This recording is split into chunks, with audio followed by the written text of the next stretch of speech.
8th of December 2017 updated 11:50 the 8th of December 2017 Get short Konstantin Yaroshenko and Viktor Bout, two Russian nationals, were extradited to the United States from third countries and charged, respectively, with cocaine trafficking and intending to smuggle weapons.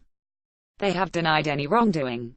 Moscow Sputnik. U.S. authorities are reluctant to review the cases of Russian citizens serving jail time in the United States, the head of the Russian Foreign Ministry's Department for Humanitarian Cooperation and Human Rights, Anatoly Viktorov, has told Sputnik.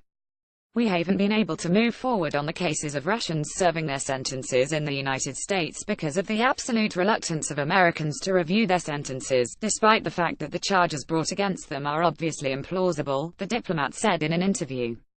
According to Viktorov, former Assistant Secretary of State Victoria Nuland told Russian diplomats that the pair would completed their full sentences to serve as an example to others. Obviously, this was done to make the rest of Russians in the grip of U.S. justice more compliant, he suggested. Read more. Many U.S. prisoners against deterioration of relations with Russia. Viktor Bout. The Russian Foreign Ministry, Viktorov stressed, has not given up on them and is doing its best to bring the jailed Russians home.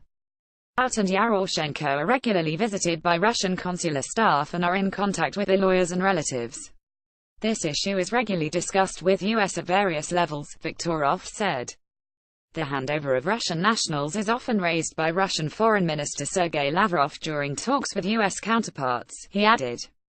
Bout, a businessman, was arrested in Bangkok in 2008 in a joint USTI operation on suspicion he had conspired to kill U.S. citizens by supplying weapons to Colombian rebels. Moscow has said the case is politicized and has urged Washington to release him. Russian pilot Yaroshenko was arrested by FBI agents in May 2010 in Liberia on charges of preparing the transportation of a large batch of cocaine. Later, he was deported to the United States, and on September 7, 2011, an American court sentenced him to 20 years in prison.